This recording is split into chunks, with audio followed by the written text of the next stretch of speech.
My name is Dennis Speed, and I want to welcome everybody to tonight's call, which is our call before our May 8th conference.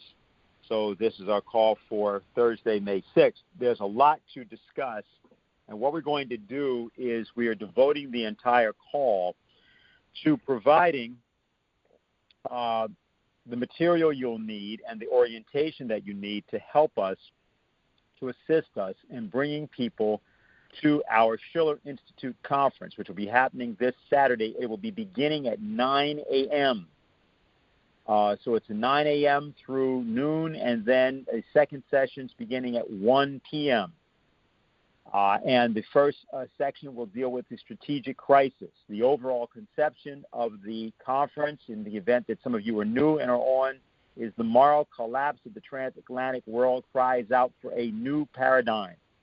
And the first portion of the conference is going to deal with the danger, the impending danger of thermonuclear war, but really that itself is only one of several existential threats to civilization.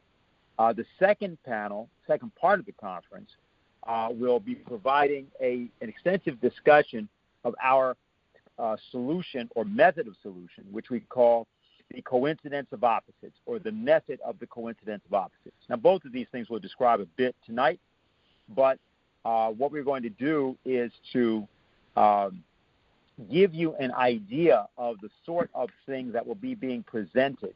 So the first thing we're going to present is a greeting that was prepared for the conference by Augustinos Berkut, who is a physicist, a professor of geophysics, actually, at Delft University in Amsterdam.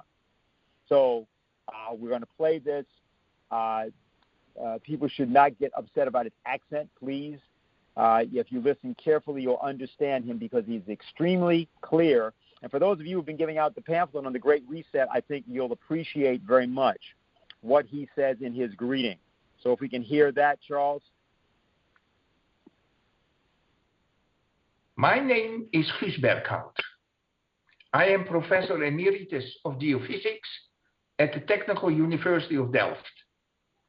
And I want to thank Mrs. Helga Zepp-LaRouche for organizing this Schiller Institute conference on avoiding World War III and inviting me to participate. I'm the founder of the Clintel Group, now almost 1,000 scientists, who deny the imminent climate catastrophe. And as we explained in our World Climate Declaration, CO2 is not a pollutant. On the contrary, it is essential to all life on Earth. Clintel is dedicated to truth in science and education. Only then can we advance our knowledge to increase productivity with the goal to realize prosperity for all. Clintel, we are fighting against the influential Great Reset ideology. In particular, we fight against their dishonest narrative that is planting fear and guilt in the mind of people.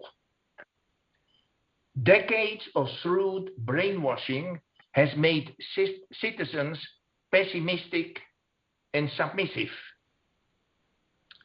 Ladies and gentlemen, consistently planting fear and guilt, what a miserable ideology.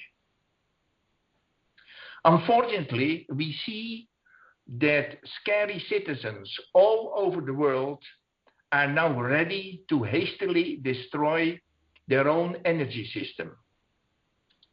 But abrupt destruction of a reliable and cost-efficient energy system certainly means destruction of productivity. And destruction of productivity certainly means increasing poverty. Hence, under the pretense of saving our planet, you see, our society is destroyed. Meaning going back to the Dark Ages. Is that not a perverse goal? Clintel sees through the misleading Great Reset narrative and reveals to the public the mass waste of capital and talent involved. Above all, we have a hopeful message for the future, in particular for the young generation. We try to inspire them by telling that with reliable and affordable energy, we can improve the quality of life for everybody on our planet. Look, we got to the moon with hydrocarbons. I tell you, we will get to Mars with nuclear power. Today, my advice to our kids is, let the Great Reset elites not ruin your future. Please change fear into courage. Change decline into progress. And above all, change submission into innovation. I wish you all a great conference.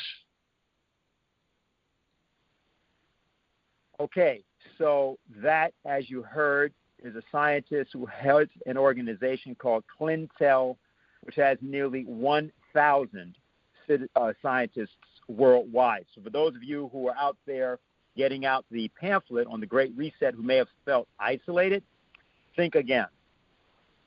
He will be joining us for the conference on Saturday. Now, what I want to do is to go right to Mike Billington. I think everybody knows him. Of course, he's working with Executive Intelligence Review, but he was one of the proud, few and proud persons that went to jail with Lyndon LaRouche back in the day in the 1989 through 94 period and so on, but was and has been important and critical in defining, if you will, the narrow path, which is what organizing has been about for many, many years. And in this period, that narrow path involves us taking taking stock of what's going on strategically, but then doing something about it. And that's why you're with us tonight on this call. And he's going to give you an idea of what the lay of the land is, and then we're going to be talking after that about some of the things you can do. So, Mike? Okay, thanks, Dennis. Yeah, Dennis asked me to give a brief briefing, an update, you might say, from extraordinary developments that have taken place today and over the recent period. I'll just mention that when I first met LaRouche in 1971, the end of 1971, I remember clearly that he made the point that most people aren't going to want to hear what he had to say, because he was warning that if we didn't change direction, that we would be heading into economic breakdown, that this would cause wars. It could even cause a global war. It would cause pandemics. And nobody wants to hear that. But when it happened, and it will, he said, then people will look around and they'll look back and they'll check to see who was telling them the truth when everybody else was lying. And what we're experiencing, especially even in the last few weeks in organizing for this conference Saturday, are increasing signs that people, leading people as well as average citizens, are waking up. Their delusions that somehow things can't be as bad as they seem are being stripped away, and they are thinking. They're beginning to think about what their responsibilities are to mankind as a whole, not just to their family and their community, but that they have responsibilities for the fact that mankind is facing a potential total breakdown into war, into a dark age, and so forth. And this is being caused by the danger of war. It's being caused by people recognizing what this new Green Deal really means for the destruction of their jobs, their livelihood, and the pandemic and the starvation that's now spreading through major parts of the world. So just today, a few developments to give you a sense of how this is breaking. We had two different reports, one in the Russian news RT, and the other in the New York Times, of all places, both of which, one of which said that if there were a war with Russia, the U.S. could not win. NATO could not win.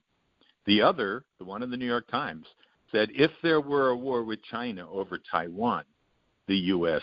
could not win. Now, that might sound good or something, but it's not good because really what it means is that the madmen now running things here in the United States, including, for instance, General Richard, the head of our strategic command, who recently said, well, you know, it used to be that nuclear war was unlikely, but now it's likely. So let's get ready, boys. So it means that the madmen, if they saw they were losing a conventional war, would go nuclear.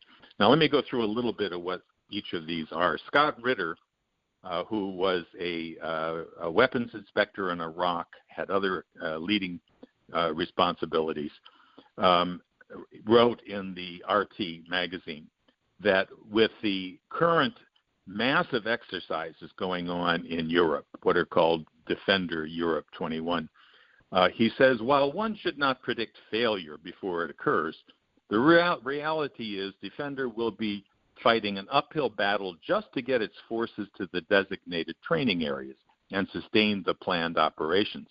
And he refers here to the general breakdown of infrastructure across Europe, where you couldn't even move your armies if you wanted to. He says if Steadfast Defender were an actual deployment of NATO rapid response forces in a time of a crisis, the result would be the total loss of combat effectiveness before there was any engagement with the enemy. Simply an act of trying to simply project military force into the Western Balkans under duress would overwhelm NATO. And he says with this kind of conventional deterrent, with NATO deploying 28,000 troops as they are in these exercises, compared to what is estimated as 100,000 troops that Russia has on the border of Ukraine or had recently, that NATO simply does not have a viable response to such capability. Moreover, exercises such as European Defender 21, far from providing a statement of deterrence designed to intimidate Russia, are but a reminder of NATO's impotence in the face of Russia's own impressive military capability. And if push came to shove, NATO is incapable of defending NATO. Now, that's just a truthful statement. But again, like I said, it means that if the lunatics who want to start a war would start it and recognize they were losing, they would go for nuclear weapons. The other article was, of all places, in the New York Times, not where you'd expect to see a sane warning against war, being the warmongers that they are. But it was written by a regular contributor to the Times, a guy named Peter Beinart, and the title of his article was Biden's Taiwan Policy is Truly Deeply Reckless. He writes that like the Trump administration before it, the Biden team is now progressively chipping away at the one China policy. I think you all know what that is. This was the agreement long ago that we would treat the mainland and Taiwan as both being a single China entity with different governments. But that's being torn away. In fact, he identified what the Biden administration has done. Last summer, he said, the Democrats removed the phrase one China from their platform. And in January, Biden was the first American president since 1978, before the opening up to China, to host Taiwan's envoy at his inauguration. And then in April, the administration announced they were easing decades-old limitations on official U.S. contacts with the Taiwan government. These policies, said Mr. Beinart, are increasing the odds of a catastrophic war. The more the United States and Taiwan formally close the door on reunification, the more likely Beijing is to seek reunification by force. He quotes Graham Allison. Some of you may have heard his name. He's the one who put forward what was called the Thucydides trap, that when a new nation is emerging and threatening a standing power, that they somehow are driven to war. But Graham Allison said, quote, no Chinese national security official I have ever met, and no U.S. official who has examined the situation, doubts that China would choose war over losing territory it considers vital to its national interest, which the Chinese have from the beginning said, this is China, you cannot separate it from China. So, and then he quotes Fareed Zakaria, the journalist, who I don't know if we can trust what he says, but he did say that, quote, the Pentagon has reportedly enacted 18 war games against China over Taiwan, and China has prevailed in every one. And then he notes that within 500 miles of Taiwan, the mainland China hosts 39 air bases compared to the 2 that the U.S. has in the region. And, of course, the Chinese Navy is right there. The U.S. is thousands of miles away. And the Chinese have a significant arsenal of advanced anti-ship missiles. So, again, we're dealing with a situation which the U.S. would likely war. And then he quotes 2 friends of ours, Stapleton Roy, the senior diplomat, and Chaz Freeman, who has spoken at some of our events, who he says say that if there were a war, it would likely go nuclear. So he then proposes that we stick with the one China idea, that the hawks, he said, might call this appeasement. So be it. Ask them how many American lives they're willing to risk so the United States can have official diplomatic relations with Taiwan. And this is an increasing number of people who are making people ask themselves, how many people do you want to see incinerated, like Tulsi Gabbard said, incinerated in a nuclear war because of this geopolitical game playing. So that's 2 very interesting things. And then I want to also add that Caitlin Johnstone, who's an Australian journalist who's done some extraordinary work on countering the war danger, she wrote a piece last week which was said the greatest problem facing mankind today is that we're on the verge of thermonuclear war. Well, she wrote a piece today which correctly identifies the media as just as much a problem as is the political leaders who were leading it. And the way in which she did it was that she looked at the 60 Minutes interview with Anthony Blinken, our defense secretary, who's doing his best to do a look-alike show with Mike Pompeo in terms of provoking war with both Russia and China. I won't even say what Blinken said in the interview, because what she's focusing on is the disgusting treatment that the 60-minute journalist, so-called, whose name is Nora O'Donnell. But this is really wild. What Blinken basically said is what he's been saying is that, we're not trying to keep China down. We're not trying to stop their rise. We're just defending the rules-based order, which, of course, nobody defines. This is just whatever rules they think they want at the time. But then O'Donnell, and then basically what Caitlin Johnstone does is she just lists the questions that O'Donnell gave to Blinken to demonstrate that she's not a journalist. She's part of the operation of lying. And I'll just read you a couple of the questions. O'Donnell says, I know you say the goal is not to contain China, but have you ever seen China be so assertive or aggressively military? Let's talk about human rights, she said. Describe what you see is happening in Xinjiang that maybe the rest of the world doesn't see, as if, he knows what's going on in Xinjiang and nobody else does. And then she says, the Chinese have stolen hundreds of billions, if not trillions of dollars of trade secrets and intellectual property from the United States. That sounds like the actions of an enemy. So why aren't you saying that, China's an enemy? So this goes on and on. There's more of this. But then she ends up her article by saying the U.S. is whipping up fear of China because Washington simply cannot contemplate a world it does not dominate. We are meant to take it as a given that the only option available is to continue increasing aggression with these 2 nuclear powers. This is a lie, and it is insane. And then she concludes by saying, some people say my loyalties are with the Kremlin or the Communist Party of China. But the fact is, I simply do not consent to having my life, the life of everyone I love and the life of everyone I share this planet with, gambled on some idiotic American supremacist value that serves nobody but the powerful. There is no good reason we can't lay down our arms and collaborate with other nations in friendship, and anyone who says otherwise is lying. So that's basically what there's two other brief things I want to say. This is very, very British, and the British are in fact here in Washington today. What a man they call the First Sea Lord of the UK, Admiral Ratikin, was in Washington today.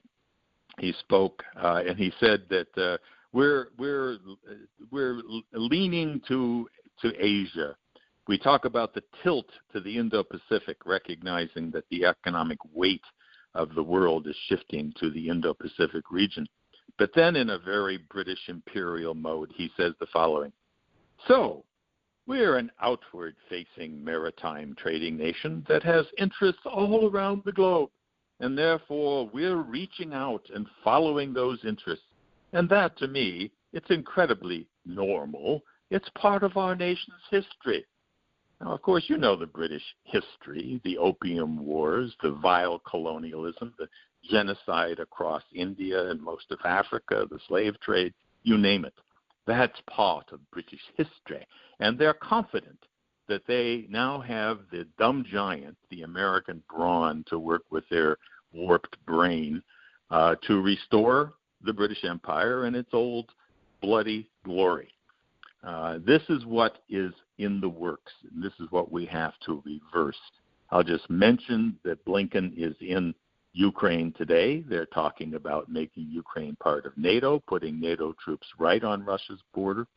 The Russians called a meeting at the UN yesterday to go through the Nazi phenomena in Ukraine since the 2014 coup. They brought in witnesses who saw what happened in Odessa after the coup in 2014, where they drove 40 or 50 trade union members into the union hall, boarded up the windows and set it on fire, burned them to death, all on video, and pointed out that every call for investigating these Nazi murders, part of the right sector and the Azov Brigade, openly supporting the Stepan Bandera, the man who was Hitler's ally in Ukraine at the time, that nothing has been done. And in fact, the response from the U.S. and the British when they presented this evidence and witnesses was, we're very disappointed that Russia's trying to change, divert attention from their bad acts, their malign activity, and so on. So this is the level of danger and crisis we're in. But I think the most important thing is that this is forcing people to wake up. We're seeing it in leading people, in journalists, and we're certainly finding it in our organizing. And I assure you, you will as well, that people are beginning to wake up, partially because we circulated that pamphlet on the evil, the Malthusian genocide that's intended by this so-called Green New Deal, and because we're working with the Russians and the Chinese and the Syrians and the Yemenis and people from across Europe and South America, all of whom will be represented at that conference on Saturday, that this represents the institution that people around the world who recognize that we must bring about a new paradigm come to us, because unfortunately we've become practically, I think, the only institution that really fights to bring about that common interest of mankind coming together to achieve this great transformation, which is not only absolutely necessary, but because of the rare nature of this moment, it's possible. And it's up to each and every individual to live up to their creative potential, their God-given creative potential, and take action on a moment in history in which the future of mankind largely depends. So I'll stop there, Dennis.